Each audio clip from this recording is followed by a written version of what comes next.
So hello everyone, welcome to easy prep semester. आप सभी students के थर्ड सेमेस्टर के एग्जाम हो चुके हैं और अब वक्त है फोर्थ सेमेस्टर की शुरुआत का। आप सभी स्टूडेंट्स को इस वीडियो के अंदर मैं ये बताने वाला हूं कि फोर्थ सेमेस्टर में इलेक्ट्रिकल इंजीनियरिंग स्टूडेंट्स के लिए कौन कौन से सब्जेक्ट्स हैं जो इस बार आपको पढ़ने हैं और जो रिवाइज्ड सिलेबस है उसके अकॉर्डिंग आपको कौन कौन से चैप्टर हर एक सब्जेक्ट में देखने हैं। सबसे पहला आपका डिजिटल इलेक्ट्रॉनिक्स सब्जेक्ट है, फिर signal system, electrical machine part 1 third same में था, फोर्थ सेम में आपका पार्ट 2 आ गया है। इलेक्ट्रोमैग्नेटिक फील्ड थ्योरी ये इलेक्ट्रिकल इंजीनियरिंग स्टूडेंट्स के लिए है। कंट्रोल सिस्टम और एनवायरमेंटल साइंस से टोटल 6 सब्जेक्ट है।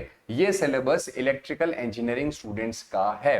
तो आप सभी स्टूडेंट जो इलेक्ट्रिकल इंजीनियरिंग से हैं आपको इस बार ये 6 सब्जेक्ट कवर करने। चलिए बात करते हैं यहाँ पर अपन सब्जेक्ट वाइज कौन कौन से चैप्टर आपको डिस्कस करने हैं। सबसे पहला यूनिट नंबर 1 डिजिटल इलेक्ट्रॉनिक्स का अपन बात करें तो fundamental of digital system and logic families, जिसमें सिंपल आपको एंड गेट, और gate, not gate, NAND gate ये क्या होते हैं गेट के बारे में बात करना है। आपको ऑक्टल, हेक्साडेसिमल और ये सब नंबर सिस्टम के बारे में बात करना है। One's and two's complement codes के बारे में बात करना है। टीटीएल और सीमॉस और इंटरफेसिंग ऑफ सीमॉस और ये सब कुछ आपको फंडामेंटल ऑफ डिजिटल यानी कि लॉजिक फैमिलीज क्या है और फंडामेंटल आपको डिजिटल का फंडामेंटल आपको पहली यूनिट में पढ़ने को मिलेगा। फिर यहां पर बेसिकली दो चीजें डिजिटल में सबसे मेन होती है, कॉम्बिनेशनल सर्किट और सीक्वेंशियल सर्किट। ये दो सबसे मेन टॉपिक होते हैं जिसके अलग अलग यूनिट्स दिए गए। कॉम्बिनेशनल डिजिटल सर्किट में आपको स्टैंडर्ड जो है वो लॉजिक फंक्शन के मैप रिप्रेजेंटेशन हर साल सवाल आता है, 100% आएगा ही आएगा, कोई इसमें दोहराई वाली बात नहीं है। फिर इसके बाद में इसमें मल्टीप्लेक्सर है, मक्स जिसको कहते हैं, डीमल्टीप्लेक्सर है जिसको डीमक्स कहा जाता है, डिजिटल कंपैरेटर, पैरिटी चेकर और ये सब कुछ जो आपके पैरिटी एनकोडर, डिकोडर ये आपके सिलेबस में यहाँ पर मेंशन किया गया। फिर इसके बाद बात करें मेनली इसके अंदर देखा जाए तो के मैप, मक्स, डीमक्स, एडर, सब्ट्रैक्टर और ये कंपैरेटर, ये 5 टॉपिक आपके मेन इसके अंदर है। फिर इसके बाद सीक्वेंशियल सर्किट में आपका 1 बिट मेमोरी आ गया, बाइस्टेबल लैच आ गया, एसआर फ्लिप फ्लॉप। इसमें 4 तरीके के फ्लिप फ्लॉप है जो आपके सिलेबस में सबसे इंपॉर्टेंट बनते हैं। एसआर हो गया, जेके हो गया, टी हो गया और डी हो गया। ये 4 फ्लिप फ्लॉप है और इन्हीं फ्लिप फ्लॉप की सहायता से बनाए जाते हैं सिर्फ रजिस्टर्स। फिर इनकी एप्लीकेशंस आ गई, सीरीज एंड पैरेलल कन्वर्टर आ गया, पैरेलल टू सीरियल कन्वर्टर आ गया, ring counter, sequential generator, ripple, asynchronous counter, flip flop की सहायता से काउंटर का डिजाइन करना, ये सब कुछ आपको यूनिट नंबर 3 में, यानी यहाँ पर फ्लिप फ्लॉप आ गए, फ्लिप फ्लॉप के बाद में रजिस्टर आ गए और काउंटर्स आ गए। ये मेन टॉपिक है यहाँ पे। फिर बात करें A to D, D to A, analog to digital और डिजिटल टू एनालॉग कन्वर्टर के अलग अलग टाइप्स हैं जो आपको यहाँ पर पढ़ने हैं। बहुत सारे टाइप्स हैं, weighted register converter, R to R ladder converter, specifications हो गए। फिर डी टू ए कन्वर्टर में IC, sample and hold circuit आ गया, ये सब कुछ आपको यहाँ पढ़ना है। Dual slope A to D converter, A to D converter using voltage frequency and voltage to time conversion, specification of A to D. तो पहले तो डिजिटल टू एनालॉग कन्वर्टर के टाइप्स हैं, फिर एनालॉग टू डिजिटल कन्वर्टर के types हैं, बस। फिर इसके बाद में आता है semiconductor memories and programmable logic devices, जिसके अंदर मेमोरी ऑर्गेनाइजेशन, ऑपरेशन, मेमोरी को एक्सपेंड कैसे करना है, मेमोरी का क्लासिफिकेशन क्या है, सीक्वेंशियल मेमोरी, रैम, रोम, इन सब के बारे में यहाँ पर आपको डिस्कशन करना है। फिर इसके बाद में लास्ट आ जाता है आपके पास में यूनिट नंबर 6, जिसमें programmable logic array, programmable logic, programmable array logic और complex programmable logic devices, CPLDS और फील्ड प्रोग्रामेबल गेट एरे। ये छोटा यूनिट है जो आपको यहाँ पर दिया गया। टोटल 6 यूनिट आपके डिजिटल में होने वाला है। सिग्नल सिस्टम की बात कर लें, इंट्रोडक्शन है सिग्नल सिस्टम का, जिसमें डे टू डे लाइफ के सिग्नल हो गए। फिर इसके बाद में अलग अलग स्पेशल टाइप के सिग्नल्स के इंपॉर्टेंस हो गए, यूनिट स्टेप क्या है, यूनिट इंपल्स क्या है, साइनोसॉइडल फंक्शन क्या है, कॉम्प्लेक्स एक्सपोनेंशियल जो है वो सिग्नल क्या होता है, कंटिन्यूअस और डिस्क्रीट सिग्नल क्या होता है, लीनियरिटी का प्रिंसिपल क्या है, एडिटिविटी और होमोजेनिटी लीनियरिटी के अंदर आती है। फिर शिफ्ट इन वेरिएंस, कॉजलिटी और स्टेबिलिटी और रिलायबिलिटी, ये सब कुछ आपको यहाँ पे, ये सभी अलग अलग फंक्शंस हैं, फीचर्स हैं आपके सिग्नल के जो पढ़ने हैं। फिर आपका आ जाता है behaviour of continuous and discrete time system. ये सबसे इंपॉर्टेंट यूनिट है यहाँ पर आपका, behaviour of continuous and discrete time LTI system, जिसके अंदर आपको impulse response, step response, convolution, input output behaviour पढ़ना है। System representing through differential equations आपको यहाँ डिस्कस करना है। स्टेट स्पेस रिप्रेजेंटेशन वगैरह ये आपको पढ़ना है। स्टेट ट्रांजिशन मैट्रिक्स के बारे में आपको यहाँ पर पढ़ना है और periodic input to an LTI system वगैरह, ये सब कुछ आपको इसमें देखना है। नेक्स्ट आपका फूरियर सीरीज और फूरियर ट्रांसफॉर्म आ जाता है। फिर एक लाप्लास ट्रांसफॉर्म और सैंपलिंग एंड रिकंस्ट्रक्शन, और लास्ट में आ जाता है जेट ट्रांसफॉर्म। तो 3 तरीके के ट्रांसफॉर्म आपको यहाँ पर इसमें देखने को मिलेंगे, फूरियर ट्रांसफॉर्म, लाप्लास ट्रांसफॉर्म और जेट ट्रांसफॉर्म। ये मैथमेटिकल पार्ट पूरा का पूरा रहने वाला है और काफी इंपॉर्टेंट है, इनसे हर साल आपको क्वेश्चन पूछे जाते हैं। जैसे फूरियर के अंदर फूरियर सीरीज रिप्रेजेंटेशन कॉन्वोल्यूशन हो गया, ये डिस्क्रीट टाइम फूरियर ट्रांसफॉर्म हो गया, डिस्क्रीट फूरियर ट्रांसफॉर्म हो गया, और ये ट्रेवर्सल थ्योरम हो गई। लाप्लास में review of Laplace transform, continuous time signal, फिर लाप्लास में पोल और जीरो क्या होते हैं, लाप्लास डोमेन एनालिसिस, और डिफरेंशियल इक्वेशन का सॉल्यूशन करना है लाप्लास ट्रांसफॉर्म की सहायता से। सैंपलिंग के अंदर सैंपलिंग थ्योरम सबसे इंपॉर्टेंट है। Spectra of sampling signal reconstruction कैसे किया जाता है, किसी भी चीज का सैंपलिंग कर लिया, उससे सिग्नल को रिकंस्ट्रक्ट कैसे किया जाता है, उसकी प्रोसेस से रिलेटेड सारे यहाँ पर फैक्टर्स हैं। और फिर आज क्लास में आपका जेड ट्रांसफॉर्म आ जाता है, जिसके अंदर आपको पोल जीरो, सेम वही लाप्लास वाली सेम टॉपिक है, बस आपको उसके अंदर जेड ट्रांसफॉर्म से उसको सॉल्व करना। नेक्स्ट बात करें, अगला subject electrical machine second. Machine 1 के अंदर आपको ट्रांसफॉर्मर और डीसी मशीन पढ़ने को मिला, यहां पर आपको इंडक्शन मशीन और सिंक्रोनस मशीन पढ़ने को मिलेगा। तो इंडक्शन और सिंक्रोनस मशीन का जो बेसिक है वो शुरू में डाला हुआ है, फंडामेंटल ऑफ एसी मशीन और pulsating and revolving magnetic field, ये दोनों यूनिट इंडक्शन मशीन और सिंक्रोनस मशीन का बेसिक है। ये समझ में आएगा तो ही आगे के यूनिट आपको अच्छे से समझ में आएंगे। तो यहां पर बात करें फंडामेंटल ऑफ एसी वाइंडिंग कैसे बनती है, तो वाइंडिंग का स्टेटर वाइंडिंग हो गया, रोटर के वाइंडिंग हो गई, स्लॉट्स कैसे बनते हैं, सिंगल टर्न और डबल टर्न कॉइल क्या होती है, फुल पिच कॉइल क्या होती है, कंसंट्रेटेड वाइंडिंग हो गई, डिस्ट्रीब्यूटेड वाइंडिंग हो गई, वाइंडिंग के अंदर किस तरीके के कितने टाइप हैं, एयर गैप का एमएमएफ कैसा होता है, ये सब कुछ आपको यहाँ पढ़ना है। फिर आता है pulsating and revolving magnetic field, इसके अंदर constant magnetic field, pulsating magnetic field, ये सब कुछ आपको पढ़ना है। Magnetic field produced by single winding, fix current and alternating current, pulsating field produced by specially displaced winding, winding specially shifted by 90 degrees, तो जो वाइंडिंग होती है 120 डिग्री पे 90 डिग्री पे शिफ्ट की हुई होती है, उनमें मैग्नेटिक फील्ड कैसे बनता है, उससे रिलेटेड यहाँ पर ये पूरा थ्योरी का टॉपिक है। क्योंकि ये सब पढ़ोगे तभी पता चलेगा इंडक्शन मशीन में फ्लक्स कैसे बना और मशीन का वर्किंग कैसे हुआ। अब यहाँ पर इंडक्शन मशीन है तो कंस्ट्रक्शन आ गया, टाइप आ गए इसके, टॉर्क स्लिप कैरेक्टरिस्टिक्स आ गई। अब इसका ऑपरेटिंग प्रिंसिपल आप ऊपर ही पढ़ चुके हैं कि भाई कैसे फ्लक्स बना, तो यहां पर आपको उसके अंदर ज्यादा जाने की जरूरत नहीं पड़ती है। कैरेक्टरिस्टिक्स हो गई, स्टार्टिंग हो गया, मैक्सिमम टॉर्क हो गया, equivalent circuit, phasor diagram, losses, efficiency, जैसे ट्रांसफार्मर था वैसा ही है सेम। वहां ट्रांसफार्मर में लॉसेस एफिशिएंसी थे, यहाँ इंडक्शन का हो गया, वहां फेजर ट्रांसफार्मर का था, यहाँ इसका हो गया, ये सब कुछ सेम है। Effect of parameter of variation of speed और कैरेक्टरिस्टिक्स, यहाँ पर नया क्या आ जाता है, एक तो आपके रोटेशनल लॉसेस आ जाते हैं, स्टार्टिंग मेथड्स आ जाते हैं, ब्रेकिंग मेथड्स आ जाते हैं और स्पीड कंट्रोल मेथड्स आ जाते हैं। ये सब कुछ आपको यहाँ पे पढ़ना है, इन सब के क्वेश्चन आपके इंपॉर्टेंट है, बनते हैं।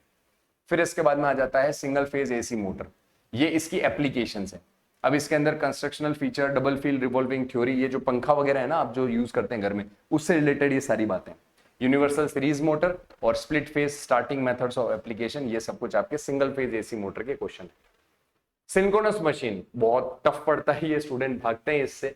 Constructional feature, cylindrical rotor synchronous machine, generated EMF, ये सब कुछ इसमें पढ़ना है। आर्मेचर रिएक्शन डीसी में था, यहां पर भी आ गया। Synchronous impedance, voltage regulation, operating characteristics, V curve, salient pole machine, two reactance theory, analysis of phasor diagram, power angle characteristics, ये सब कुछ आपको यहाँ पे पैरेलल ऑपरेशन वगैरह पढ़ना है। और लास्ट में आ जाता है स्पेशल मशीन्स। स्पेशल मशीन की वो सिंगल फेज इंडक्शन मोटर जो स्पेशल पर्पस के लिए बनाई गई है, उसमें एक रिलक्टेंस मशीन है और एक परमानेंट मैग्नेट मशीन है, जिनके बारे में आपको यहाँ पढ़ना है। ये मशीन का आपका सिलेबस हुआ। फिर इलेक्ट्रोमैग्नेटिक फील्ड थ्योरी आ गया, इसके अंदर आपका रिव्यू ऑफ वेक्टर कैलकुलस है, जिसमें वेक्टर अलजेब्रा पढ़ना है आपको। इसके बाद में आता है स्टैटिक इलेक्ट्रिकल, आप स्क्रीनशॉट भी ले सकते हैं, मैं बार बार साइड में हट रहा हूं तो आप चाहें तो इसका स्क्रीनशॉट भी ले सकते हैं। और इजी प्रेप की मोबाइल ऐप पर भी आपको ये कोर्स जो है वो सिलेबस आपका देखने को मिल जाएगा। फिर इसके बाद में बात करें अपन स्टैटिक इलेक्ट्रिक फील्ड हो गया सेकंड, जिसमें कुलाम का लॉ, ये इलेक्ट्रोस्टैटिक से रिलेटेड सारा पार्ट है जो आप 11th 12th के अंदर पढ़ते हैं, 12th की फिजिक्स के अंदर basically. कुलाम law, electric field intensity, electric field due two point charge, line surface और वॉल्यूम चार्ज डिस्ट्रीब्यूशन, गॉस का नियम, ये सब कुछ आपको इसमें पढ़ना है। फिर कंडक्टर, डाइलेक्ट्रिक और कैपेसिटेंस, ये सारा इलेक्ट्रोस्टैटिक से रिलेटेड है। अगेन करंट, करंट डेंसिटी, ओम का नियम, पॉइंट फॉर्म में कंटिन्यूटी, बाउंड्री कंडीशंस हो गई, परमिटिविटी क्या होता है, कैपेसिटेंस क्या होता है, और टू वायर लाइन का कैपेसिटेंस क्या है, पॉइजन इक्वेशन क्या है, लाप्लास इक्वेशन क्या है, ये सब कुछ। फिर static magnetic field and time varying field, पहले स्टैटिक फील्ड आया, इलेक्ट्रोस्टैटिक फील्ड, अब इलेक्ट्रोमैग्नेटिक फील्ड। अब उसके अंदर स्टैटिक मैग्नेटिक फील्ड है, इसके अंदर आपको बायो-सावर्त का नियम, एम्पियर का नियम, मैग्नेटिक फ्लक्स क्या है, मैग्नेटिक फ्लक्स डेंसिटी क्या है, ये सब पढ़ना है। स्केलर और वेक्टर मैग्नेटिक पोटेंशियल्स क्या है, ये आपको पढ़ना है। Static magnetic field produce by current carrying conductor, ये सब कुछ। ये स्टैटिक मैग्नेटिक फील्ड हो गया। फिर टाइम वेरिंग फील्ड हो गया, जिसमें फैराडे का नियम, इलेक्ट्रोमैग्नेटिक इंडक्शन, डिस्प्लेसमेंट करंट, ये सब कुछ, मैक्सवेल इक्वेशन वगैरह ये सब पढ़ना है। फिर आता है मैग्नेटिक फोर्सेस, मटेरियल और इंडक्टेंस। जैसे आपने यहां पर पढ़ा स्टैटिक फील्ड, फिर स्टैटिक फील्ड से रिलेटेड आता है डाइलेक्ट्रिक और कैपेसिटेंस। वैसे ही आपने यहां पढ़ा मैग्नेटिक फील्ड, अब इससे रिलेटेड आता है आपका मटेरियल्स और इंडक्टेंस। ये दोनों यूनिट जुड़ी हुई है, वो दोनों यूनिट जुड़ी हुई है। Force on moving charge, force on differential current element, force between differential current elements, nature of magnetic material, magnetization, XYZ, ये सब कुछ आपको यहाँ पे पढ़ना है। इलेक्ट्रोमैग्नेटिक वेव्स, ये आपका अलग चैप्टर आ गया, पहला अलग, छठा अलग, तीसरा चौथा, और देखिए पहला अलग है, दूसरा तीसरा जुड़ा हुआ, चौथा पांचवा जुड़ा हुआ, और छठा अलग है। इसमें आपको क्या है, डेरिवेशन है वेव इक्वेशन का, यूनिफॉर्म प्लेन वेव का, Maxwell equation for phasor form, wave equation in phasor form, plane wave in free space and homogeneous material, wave equation for a conducting medium, plane waves वगैरह वगैरह। ये आपका EMFT का जो है वो 6 यूनिट में टोटल सिलेबस डिवाइड किया गया। और फिर आता है कंट्रोल सिस्टम, अगेन एक मैथमेटिकल सब्जेक्ट। यानी ये जो सेशन है इसमें आपको मैथ्स नहीं मिल रहा है, मगर मैथ्स के बराबर इतने सब्जेक्ट हैं जो सिर्फ मैथमेटिकल है। Digital electronics mathematical, signal system mathematical, control system mathematical, पूरा का पूरा मैथमेटिकल सब्जेक्ट है। सिर्फ और सिर्फ मैथमेटिक्स, मतलब प्रोसेस जरूर आप फॉलो करेंगे, आप क्वेश्चन को सॉल्व करने का एक प्रोसेस फॉलो करेंगे, मगर वो पूरा मैथमेटिकल हो। जोड़, बाकी गुणा, भाग, डिवाइड, ये सब बहुत सारे हैं। इंट्रोडक्शन टू कंट्रोल सिस्टम के अंदर आपको मैथमेटिकल मॉडल फिजिकल सिस्टम का, कंट्रोल हार्डवेयर क्या होता है, ट्रांसफर फंक्शन क्या होता है, फीडबैक क्या होता है, ओपन लूप और क्लोज लूप सिस्टम क्या है, फीडबैक का फायदा क्या है, ये पढ़ना बेसिक। सेकंड आता है time response analysis, first order second order system पढ़ना है, उनके स्टैंडर्ड इनपुट्स आपको देखने हैं कि उसके स्टैंडर्ड इनपुट्स पर वो कैसा बिहेव करता है। इनिशियल फाइनल वैल्यू थ्योरम हो गई, फिर उसके बाद स्टेबिलिटी भी है इसमें, Routh Hurwitz criteria, relative stability, root locus, construction of root locus है। फिर फ्रीक्वेंसी रेस्पॉन्स एनालिसिस है, जिसमें पोलर प्लॉट और बॉडे प्लॉट 100% क्वेश्चन आता है यहाँ से, Nyquist stability criteria, phase margin और गेन मार्जिन, ये यहाँ पर 5 टॉपिक गिनती के हैं, इन्हीं से क्वेश्चन आता है। फिर इंट्रोडक्शन टू कंट्रोलर डिजाइन, अब कंट्रोलर पढ़ना है जिसमें stability, steady state accuracy, transient accuracy, disturbance rejection, ये कंट्रोलर की प्रॉपर्टीज है। फिर कंट्रोलर के अंदर आपको root locus method, feedback controller design, design specification in frequency domain method of design, application of proportional, integrator और डेरिवेटिव, ये 3 तरीके के कंट्रोल होते हैं, PI और PID, प्रोपोर्शनल इंटीग्रल और प्रोपोर्शनल इंटीग्रल डेरिवेटिव, ये 3 तरीके के कंट्रोलर, इनकी डिजाइनिंग पढ़नी है। स्टेट स्पेस वेरिएबल वाला एनालिसिस वाला ये चैप्टर बहुत अच्छा है, ये न्यूमेरिकल है, ये काफी स्कोरिंग चैप्टर है, आप इसमें अच्छे से समझ लेंगे चीजें। Concept of state variable, state space model, diagonalization of state matrix, यहाँ पर मैट्रिक्स का रोल काफी रहने वाला है, मैथ्स की मैट्रिक्स अगर आपकी अच्छी तो आप इस यूनिट में बहुत अच्छा कर पाएंगे। Concept of controllability, observability, pole placement and state feedback वगैरह ये आपको पढ़ना है, स्टेट वेरिएबल एनालिसिस। और लास्ट है introduction to optimal control and non linear control, जिसमें performance indices, regular problem, tracking problem, non linear problem and basic concept of analysis, ये आपको पढ़ना है। ये यूनिट थोड़ा यूनिक है, ये नया ऐड हुआ है आपके एक तरीके से। तो ये टोटल आपका 6 यूनिट होने वाला, और लास्ट आपका एनवायरमेंटल साइंस है, जिसका पेपर शायद नहीं होगा, तो इसमें आपको सिर्फ थ्योरी पढ़नी है, आपको कॉलेज में पढ़ाएंगे मगर इसके अंदर शायद एग्जाम आपको नहीं मिलेगा। ये है इकोसिस्टम, पहला यूनिट, जिसमें आपको अपने इकोसिस्टम, अपने आसपास के बारे में जो भी चीजें उनके बारे में पढ़ना है, कार्बन, एक्वेटिक, फूड चेन वगैरह, ये इकोसिस्टम, बायोटिक, अबायोटिक कंपोनेंट वगैरह। फिर एयर पोल्यूशन, पोल्यूशन के बारे में पढ़ना है, किसकी वजह से होता है, मेन मेड है, कितने टाइप के होते हैं पोल्यूटेंट्स। फिर गैसेस पोल्यूशन, उनका कंट्रोल कैसे किया जा सकता है, तो पहले तो पोल्यूशन क्या है, फिर कैसे है, क्या टाइप्स हैं और कंट्रोल कैसे करना है। नॉइज पोल्यूशन में भी सेम प्रोसेस फॉलो करना है। फिर इसके बाद वाटर एंड सॉइल पोल्यूशन के बारे में पढ़ना है, वो क्या होता है। और फिर रीन्यूएबल सोर्सेज ऑफ एनर्जी के बारे में पढ़ना है, जिसमें solar, biomass, wind energy, new energy, ये सब कुछ। और लास्ट में आता है सॉलिड वेस्ट मैनेजमेंट, आप वेस्ट प्रोडक्ट का मैनेजमेंट कैसे करेंगे, जिसमें आपका सॉलिड वेस्ट जनरेशन कैसे होता है, मेटेलिक वेस्ट और नॉन मेटेलिक वेस्ट क्या होते हैं, एयर क्वालिटी एक्ट क्या है, कंसेप्ट ऑफ कार्बन क्रेडिट क्या है, और एनवायरमेंटल मैनेजमेंट। और ये हर इंजीनियर को पढ़ना जरूरी है, ये सारी चीजें, कि हमारे एनवायरमेंट में कौन कौन से ऐसी चीजें जो उनको प्रभावित करती है और कैसे इनको इंप्रूव करना है। ये पूरा का पूरा आपका सिलेबस जो है वो 4th सेमेस्टर का यहाँ पर रहने वाला है। अब हम यहाँ पर बात करेंगे कि 4th सेमेस्टर की तैयारी कैसे करनी है। तो चलिए बात करते हैं 4th सेमेस्टर की तैयारी किस तरीके से आप परफेक्ट कर सकते हैं। तो आप सभी स्टूडेंट्स को पता है, इजी प्रेप के ऊपर सबसे प्रीमियम बैच है सेमेस्टर का, जिसका नाम है उम्मीद बैच।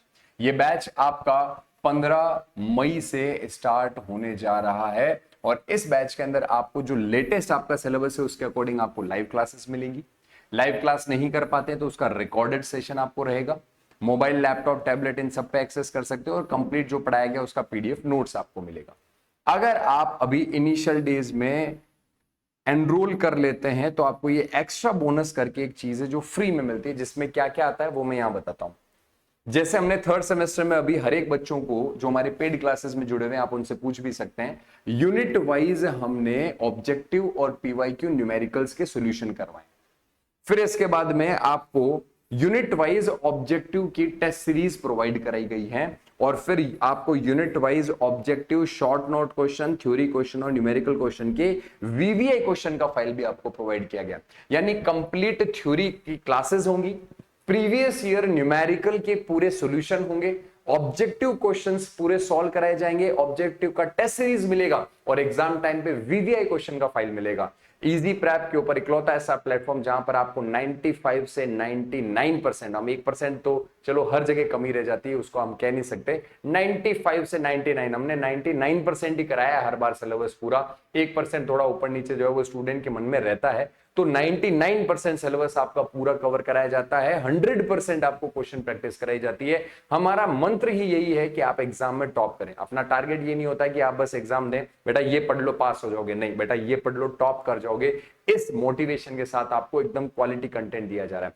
15 तारीख से लाइव क्लासेस शुरू हो गई हैं। इलेक्ट्रिकल जो इंजीनियरिंग के स्टूडेंट्स हैं वो सभी स्टूडेंट्स से मैं कहना चाहूंगा जो थर्ड सेम में एनरोल थे, फोर्थ सेम में जल्दी से जल्दी एनरोल करें और अपने दोस्तों को भी जो पिछली बार एनरोल नहीं कर पाए उनको ज्यादा से ज्यादा ये सेशन शेयर करें। उन्हें कहें कि भैया इजी प्रेप के साथ जुड़े, best quality content fourth semester में आपको मिलेगा। और अभी ऑफर में ये आपको 2999 की जगह सिर्फ 1999 रुपए में बैच दिया जा रहा है, जिसकी वैलिडिटी फोर्थ सेम के एग्जाम तक रहेगी।